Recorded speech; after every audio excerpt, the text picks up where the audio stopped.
सोनम वांगचुक यांचं आंदोलन ज्या हुकुमशाही पद्धतीने मोडीत काढलं आणि सोनम वांगचुक यांच्या बाबतीमध्ये जे वर्तन इथल्या सत्ताधाऱ्यांनी घडवलं त्याचा मी प्रथमतः निषेध व्यक्त करतो। एक ओबीसीचा आंदोलक म्हणून सोनम वांगचुक यांचा पक्ष कुठला आहे, पार्टी कुठली आहे याच्यापेक्षा सोनम वांगचुक हे देशाची प्रॉपर्टी आहेत असं म्हणणारा लक्ष्मण हाके हा कार्यकर्ता आहे। रमेन मॅग्सेसे अवॉर्ड त्याला आशियाचा नोबेल पुरस्कार समजला जातो, तो पुरस्कार विजेता, IITचा विद्यार्थी, पद्मश्री अवॉर्ड विनर असा असणारा माणूस, एक शिक्षण तज्ञ माणूस, त्याची मागणी काय आहे तर नीटचा पेपर कुठलाय आणि त्याची जबाबदारी स्वीकारून शिक्षण मंत्र्यांनी राजीनामा दिला पाहिजे। याच्यामध्ये चूक कुठलीच चूक वाटत नाही आणि महाराष्ट्रातल्या भारतामधल्या हर एक माणसांच्या मनामध्ये सोनम वांगचुक यांच्याबद्दल सहानुभूती। आज जंतर मंतरवरती विद्यार्थ्यांच्या आंदोलनावरती जो लाठीचार्ज झाला त्याचा मी निषेध व्यक्त करतो आणि वेळ पडली तर मी दिल्लीला जाऊन सोनम वांगचुक यांच्या आंदोलनाला पाठिंबा देणार आहे, तिथं सहभागी होणार आहे। लोकशाही वाचली पाहिजे असं माझं आजचं मत आहे। ज्या पद्धतीनं चायनामध्ये तियानमान चौकामध्ये विद्यार्थ्यांवरती रणगाडे चालवले आणि त्यानंतर आपल्या शेजारी राष्ट्रामध्ये लोकशाही न येता तिथं कुठली राजवट आली हे तुम्हाला सांगण्याची गरज नाही। त्या पद्धतीनं आज विद्यार्थ्यांचं आंदोलन चिरडलं जात आहे का सत्ताधाऱ्यांकडून, हा प्रश्न माझ्यासारख्या कार्यकर्त्याच्या मनामध्ये निर्माण झालेला आहे। आता उरला प्रश्न आज इथं प्रेस घेण्याचा। महाराष्ट्रामधलं नुकतंच पावसाळी अधिवेशन पार पडलं। या पावसाळी अधिवेशनामध्ये पेपर फुटी, टीईटीचा पेपर फुटी, त्याचबरोबर खासदार फुटी, म्हणजे फुटीवरतीच चर्चा सर्वात जास्त आहे। ज्या पद्धतीने धोरणात्मक निर्णय यायला हवे होते, ज्या पद्धतीने विद्यार्थ्यांच्या प्रश्नावर बोलायला हवं होतं, ज्या पद्धतीनं एक शिक्षकी शाळा या महाराष्ट्रातल्या बंद करण्यात आल्या आणि त्याचा परिणाम असा झाला 30 ते 40 हजार मुली शाळाबाह्य झाले, 25 ते 30 हजार मुलं शाळाबाह्य झालेले। आणि आता शिक्षणामधून सुद्धा महाराष्ट्राचं सरकार अंग काढून घेते। टीईटीची एक्झाम घेण्याचं म्हणजे जे शिक्षक 15-20 वर्ष झालं नोकरी करतायत, 30 वर्ष झालं नोकरी करतायत, त्यांना का टीईटीची एक्झाम घेतली जाते हे मला कळलेलं नाही। म्हणजे जे पास होणार नाहीत त्यांना तुम्ही बडतर्फ करणार आहात का, त्यांना तुम्ही, म्हणून या प्रश्नावर मला बोलायचं। ओबीसीच्या प्रश्नावरती या पावसाळी अधिवेशनामध्ये एकही आमदार बोलला नाही, एकही मंत्री बोलला नाही, एकही लक्षवेधी आली नाही। अर्धी लोकसंख्या महाराष्ट्राची ओबीसीची आणि त्यांच्या प्रश्नावरती त्यांचं आरक्षण संपलंय, त्यांचं आरक्षण संपवलं गेलंय, याच्यावरती ना ओबीसीचा नेता बोलायला तयार आहे, ना विरोधी पक्ष बोलायला तयार आहे, ना सत्तेचा पक्ष बोलायला तयार आहे। त्या अशा अनेक गोष्टी आहेत आणि या गोष्टी डोळ्यासमोर ठेवून मी आज तुमच्या समोर संवाद साधावा म्हणून मी तुमच्या समोर आलो। तुमचे प्रश्न आले तर आपण डायरेक्टर प्रश्नोत्तराला सुरुवात नाही।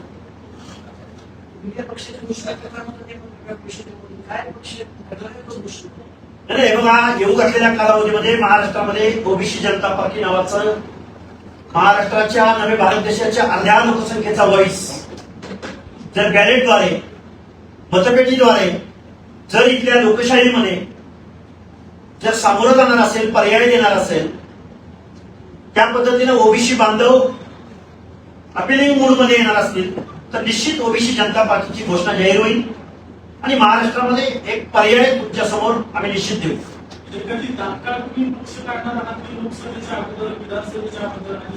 हे बघा, एखादा पक्ष निर्माण होण्यासाठी कुणाला तरी मुख्यमंत्री व्हायचंय, कुणाला तरी आमदार व्हायचंय, कुणाला तरी खासदार व्हायचंय म्हणून आम्ही पक्ष काढत नाही। ही इथल्या सोसायटीची, इथल्या व्यवस्थेची, इथल्या समाज व्यवस्थेची मागणी आहे। जर ओबीसीच्या प्रश्नावर महाराष्ट्राच्या विधिसभेमध्ये, विधानसभेमध्ये, कायद्याच्या सभागृहामध्ये एक शब्द बोलला जाणार नसेल तर आम्ही लोकशाहीमध्ये गप्प बसायचं। आता आम्हाला लोकशाही कळत नाही। जरूर ओबीसीच्या 450 जाती आहेत याची कल्पना आहे आम्हाला, पण आम्ही ओबीसी जनता पार्टीच्या माध्यमातून ओबीसीच्या प्रश्नावर आंदोलन उभं करू, रस्त्यावरची लढाई लढू, कायद्याच्या सभागृहामध्ये जाण्याच्या दृष्टिकोनातून काम करू, ही प्रोसेस आहे. मी आज गोष्ट केली, कालपासून माझा 3 फोन बंद नाहीये.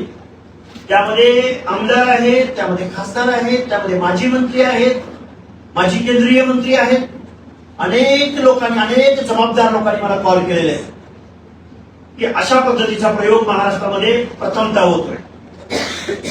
ओबीसीच्या नेतृत्वाने याच्या अगोदर काम केलं का तर केलं, पण सत्ताधाऱ्यांच्या वचनीला जायचं, सत्ताधाऱ्यांची मनमानी पाळायची, सत्ताधाऱ्यांच्या अजेंड्यावर काम करायचं, अशा पद्धतीचं काम ओबीसी नेतृत्वातून झालंय. खूप जबाबदारीने बोलतोय आणि खूप परखड आणि वास्तव बोलतोय.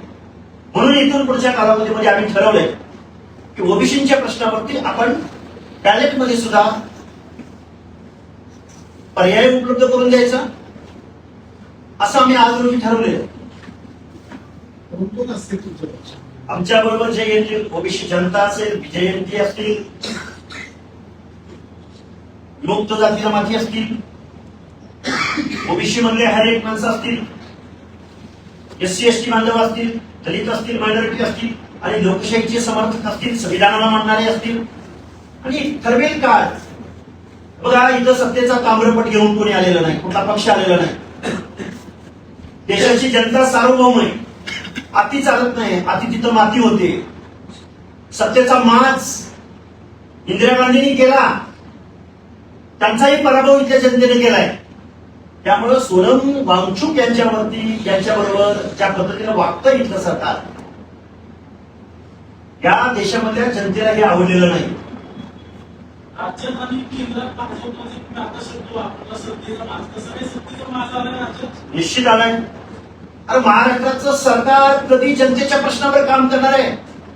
महाराष्ट्राचं सरकार अरे काय शाखा प्रमुख फोडतायत, तालुका प्रमुख फोडतायत, जिल्हा प्रमुख फोडतायत, आमदार फोडतायत, खासदार फोडतायत, विधान परिषदेतली लोक फोडतायत.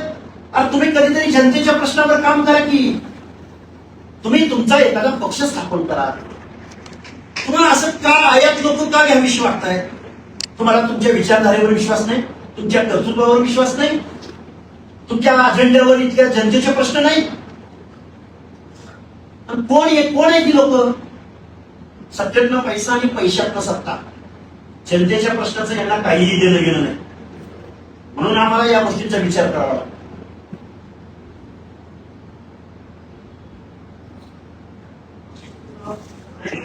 असेल ना, तुम्ही आता कुठल्याही आमदार खासदारासाठी ठीक आहे, तुम्ही प्रत्येक प्रश्नासाठी आमदार खासदारासाठी महाराष्ट्राला ओबीसीच्या जनतेला ही माहिती आहे की पक्षाची स्थापना कधी करणार, म्हणजे आपण घोषणा करणार. हे बघा, काल बारामतीमध्ये पत्रकार बांधवांना परिषदेला सामोरं जात असताना मी बोललो, पण आम्ही 100 सभांची घोषणा केली. त्यामध्ये 22 सभा आम्ही घेतलेल्या आहेत महाराष्ट्राच्या वेगवेगळ्या जिल्ह्यांमध्ये. अजून आमच्या सभा बाकी आहेत. आम्ही फर्टाईल लँड शोधतोय, कन्सिस्टन्सी, विधानसभा कन्सिस्टन्सी, लोकसभा कन्सिस्टन्सी टार्गेट करतोय आणि पक्षाची घोषणा आम्ही मुंबईला करू. 1 लाख लोकांच्या समोर घोषणा करू. अर्ध्या लोकसंख्येच्या पक्षाची घोषणा आम्ही त्या दृष्टिकोनातून चर्चेला तोंड फोडलंय आणि आम्ही खूप जबाबदारीने बोलतोय. ओबीसी जनता पार्टी तिचा अजेंडा लक्ष्मण हाके घरात नाही ठरवणार. या पार्टीचा अजेंडा महाराष्ट्रातल्या प्रत्येक तालुक्यातल्या, जिल्ह्यातल्या लोकांना एकत्रित करून कुठल्या प्रश्नावर काम करायचं, त्याचे सदस्य कोण असतील, 108 जणांची बॉडी कोणाची असेल, त्यामध्ये सल्लागार कोण असतील, आमचा अजेंडा काय असेल, लोकशाहीला मानणाऱ्या, लोकशाहीला डोळ्यासमोर ठेवून आज ज्या काही गोष्टी आहेत, ज्या काही गोष्टी घडतायत, त्याला एक पर्याय आणि जबाबदारीनं मी बोलतो. सर, काल बारामतीतून तुम्ही पक्षाची घोषणा केली, काल योगायोग आहे काय बारामतीच्या मार्गावर जाऊन पक्षाची घोषणा करायची? हे बघा, बारामती फर्टाईल लँड आहे असं समजा. उपजाऊ जमीन आहे बारामती. उपजाऊ जमिनीमध्ये जर आम्ही एखाद्या क्रॉप्सची जर टेस्ट केली तर त्यात वावलं काय? आम्ही सांगलीला जाऊ, आम्ही अहिल्यानगरला जाऊ, आम्ही विदर्भात नागपूरलाही जाऊ. दुसरीकडे राजकीय उपजाऊ जमीन नाही का? अहो, हा प्रश्न मी बऱ्याच वेळा प्रेस घेऊन याची उत्तरं दिलेली आहेत. आता एक काम करतो, मी आणि सुनेत्रताईंची एक पत्रकार परिषद घेतो आणि त्या प्रश्नाचं उत्तर देतो. कारण त्या प्रश्नाचं अहो एखाद्या कार्यकर्त्यानं एखाद्या पोटनिवडणुकीमध्ये माघार घेतली म्हणजे काही गुन्हा झाला का हो? तुमचा पाठिंबा राष्ट्रवादीबरोबर आहे का? प्रश्न असं पाठिंब्याचं बोलतच नाही ना मी. तुम्ही बोलले ना ते. काय बोललो मी सुनेत्रा ताईंसंदर्भात बोललो मी अजित पवार पक्ष असं काय बोललो का कारण शरद पवारांचा पक्ष आणि अजित पवारांचा पक्ष एक आहे ते दोघेही सत्तेबरोबर आहेत असं मी मानणारा कार्यक्रम त्यामुळे मी पक्षाचा कुठं उल्लेख केला आणि कुठं बोललो मी पक्षाचा? सुनेत्राताई त्याच पक्षाचे आहेत ना. ते असू शकतात ना असं कसं काय तुम्ही डिवायडेशन करता? ते सुनेत्राताई त्या पक्षाचे नाहीत, अजित पवार शरद पवार एकाच मी पक्षाचे. एक महिला उपमुख्यमंत्री म्हणून हा. सहानुभूतीच्या बाय इलेक्शन मध्ये मी त्यांना पाठिंबा दिलाय याचा अर्थ मी कुठं माझी चळवळ थांबवली मी कुठं माझं आंदोलन थांबवलंय मी कुठं पुढच्या निवडणुकांमध्ये मी त्यांना वॉर्ड लिहून दिलाय मी आता कधीच उभारणार असं थोडंच आहे लोकशाही आहे ओबीसी पक्षामध्ये बारामतीतून ज्या घोषणा तुम्ही करता त्यानंतर तुम्ही स्वतःच गुंडाळता आता तसं होणार असं काही होणार नाही एक सर्वसामान्य कार्यकर्ता माझ्या मर्यादा तुमच्या दृष्टिकोनातून मला चांगलं माहिती आहे कुठं मागे यायचं कुठं पुढे जायचं आम्हाला चांगलं कळतं ओके साहेब, तुमच्या पक्षामध्ये जर फिगर ओबीसी आले किंवा ते जर जॉईन करत असतील तर त्यांना लोकशाही मानणारे इतरांचा आदर रिस्पेक्ट करणारे कॉमन मिनिमम प्रोग्रामवर जर एकत्र येत असतील तर अडचण काय जरांगे पाटलांना पण असा आवाज करतात. काय जरांगे पाटलांना जर आमच्या ओबीसी मधून आरक्षण त्यांची मागणी करावी पण ओबीसी मधून न मागणी करता जर कधी काही वेगळी मागणी करत असतील तर त्यांनाही बरोबर घेऊ आपण नाही, ओबीसी पार्टी आहे, तुम्ही घोषणा केली आहे, तर त्यांना बोलवणार आहे का तुम्ही कार्यक्रमात? ते पण ओबीसी होणार आहे. कोण जरांगे हे काय कायदेशीर होणार आहेत का आम्ही त्यांना बेकायदेशीर समजतो ना म्हणजे फक्त कायदेशीर ओबीसी ना तुम्ही काय? ऐका हा. ना एक तारीख सांगून एक तारीख सांगून द्या की आम्ही या दिवशी पक्षाची घोषणा करतोय कारण तुम्ही म्हणताय आपण कोण आले काय मेसेज आले सगळे हो आणि हे सगळं तुम्हाला इलेक्ट्रॉनिक मीडिया खोटं बोलत नाही माझे मोबाईल काढून लगेच तुम्हाला स्क्रोल करून दाखवतो. तारीख जाहीर करू ना महिन्या 2 महिन्याची तारीख जाहीर करू चला पण जरांगे पाटलांना बोलवणार आहे का? दरंगे पाटलांनी जर त्यांची मागणी मागं घेतली आणि इथल्या बलुत्या त्यांचा सामाजिकदृष्ट्या मागासांचं आरक्षण मान्य करून त्यांची वैयक्तिक मागणी ओबीसी आरक्षणाला धक्का न लागता ओबीसी आरक्षणामधलं इन्क्ल्युजन न होता जर ते त्यांची मागणी करणार असतील ज्या पद्धतीने 56 मोर्चांची मागणी होती ती ओबीसीच्या गटातला आम्हाला नको अशी भूमिका ते घेणार असतील तर मला अडचण नाही जरांगेंना बरोबर घ्यायची पण ते जर ओबीसी मधूनच आरक्षण आम्हाला पाहिजे असं म्हणणार असतील तर अजिबात जमणार पक्ष स्थापनेच्या अगोदर जरांगीला ऑफर देत आहे पक्ष द्या नाही तुम्ही प्रश्न विचारला म्हणून मी माझी भूमिका मांडतो मी कशाला आपलं देऊ त्यांना अरे 12, 13, 14 करोड जनता आहे. लोकशाही मानणारे ते पण ते मिळालं आरक्षण तर ते पण ओबीसी होणार आहे ना पक्ष पण OBC ते बेकायदेशीर म्हणतो ना आम्ही त्यामुळे बेकायदेशीर लोकांना कसं काय आम्ही बोलू तुम्हाला ज्यांचे फोन आले म्हणताय तुम्ही आजी माझी जे काही आहेत राजकीय लोक त्या राजकीय लोकांनी आतापर्यंत ओबीसी साठी काय काम केलं? त्या लोकांनी काम जरी केलं नसलं त्यांची जरी मजबुरी असली त्यांनी जरी गुलामी स्वीकारली असली तरी एक ओबीसीच्या प्रश्नावरती बेधडकपणे भूमिका घेणारा कार्यकर्ता भेटलाय अशी त्यांची भावना आहे आणि ते मजबूर असतील मे बी म्हणजे ते ज्या प्रवाहात राहिले तोच प्रवाह परत तुमच्याकडे दिसतोय म्हणजे हा? मी आता अशी प्रेसेस घेतली नसती ना मी सत्ताधाऱ्यावर बोललो असतो का तुम्हाला वाटतंय तसं जर असतं तर सत्ताधाऱ्याचे लोक आहेत का ते?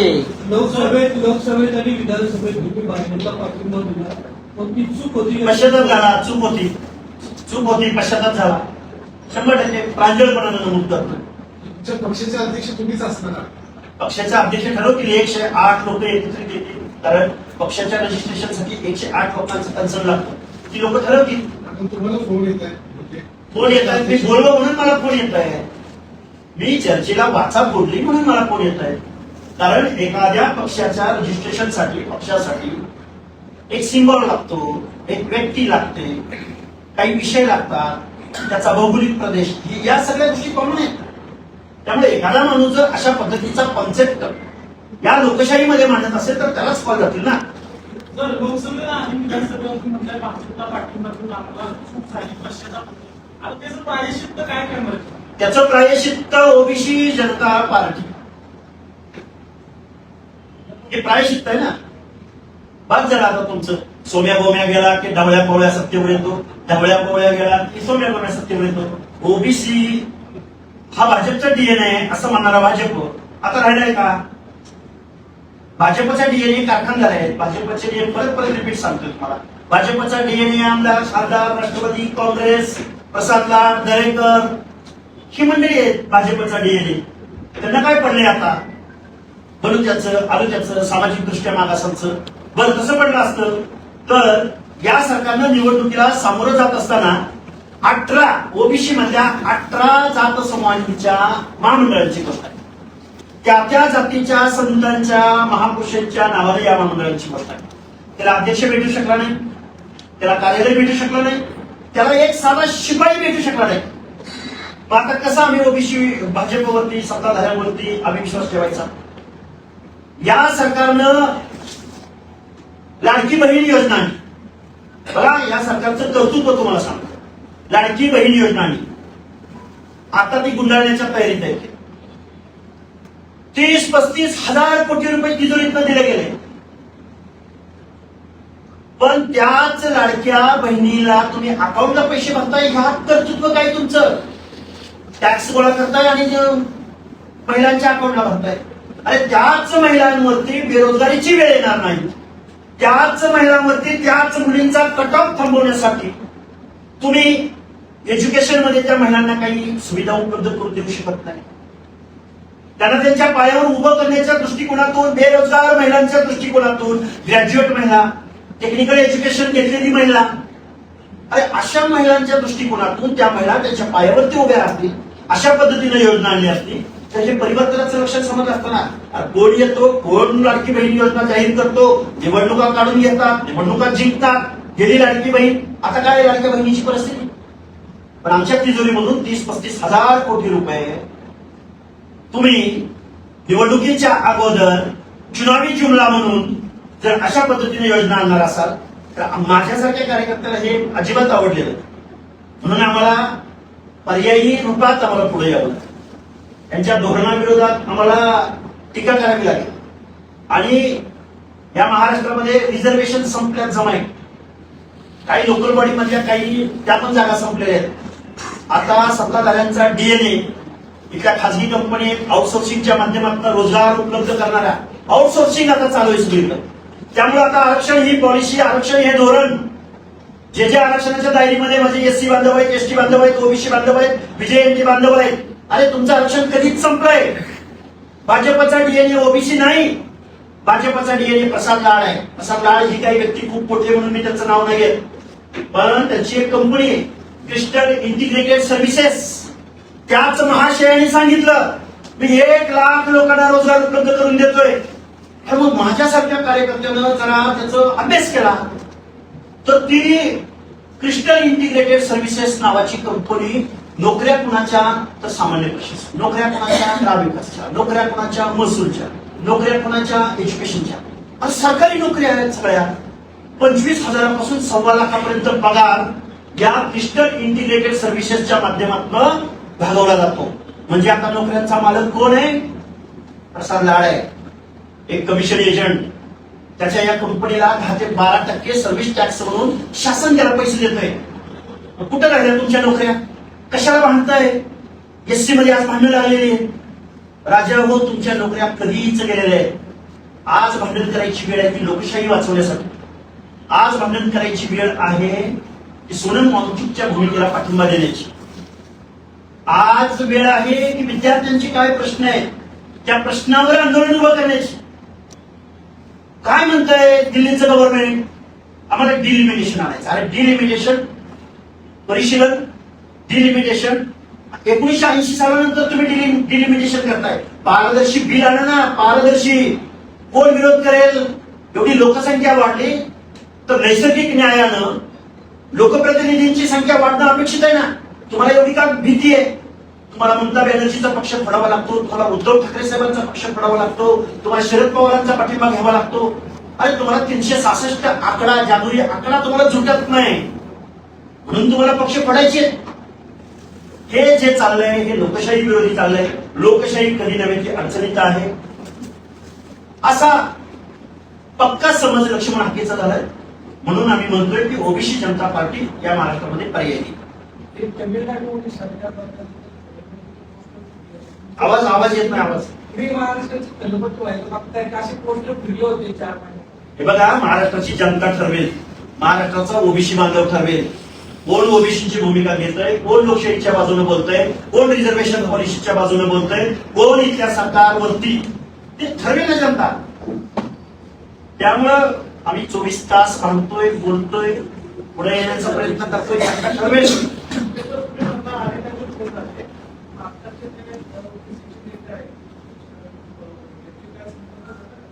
हे बघा, ओबीसीच्या नेत्यांना आम्ही समजून घेतो, ते त्यांच्या पक्षाच्या अजेंड्यावर काम करतात.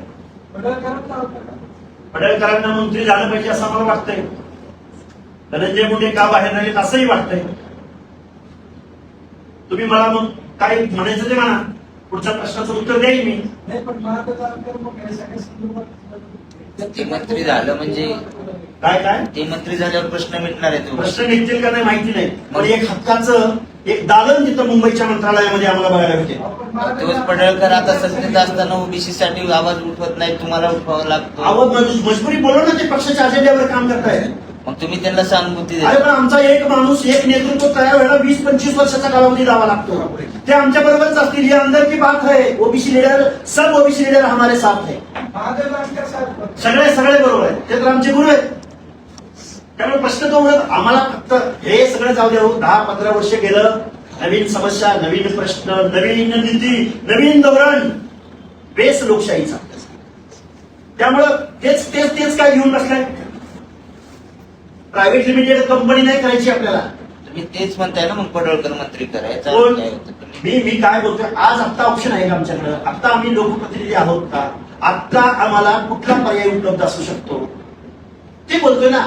वास्तवातही बोललं पाहिजे, भविष्यातलंही बोललं पाहिजे, भूतकाळातलाही अनुभव घेतला पाहिजे, तरच चालेल ना. पण त्यांच्यावर पक्षाचा दबाव आहे. आता त्या पक्षाने मंत्री केल्यानंतर ते कसं काय होतं? ओबीसी महत्वाचं आहे. जर तुम्ही ओबीसीचा फेस म्हणून जर तिथं गेला असाल, ओबीसीच्या मतदानावर गेला असाल, देशाच्या संसदेच्या अधिवेशनामध्ये ओबीसीच्या प्रश्नावर 48 पैकी एकही खासदार बोलत नाही. का पार्टी काढू नये आम्ही?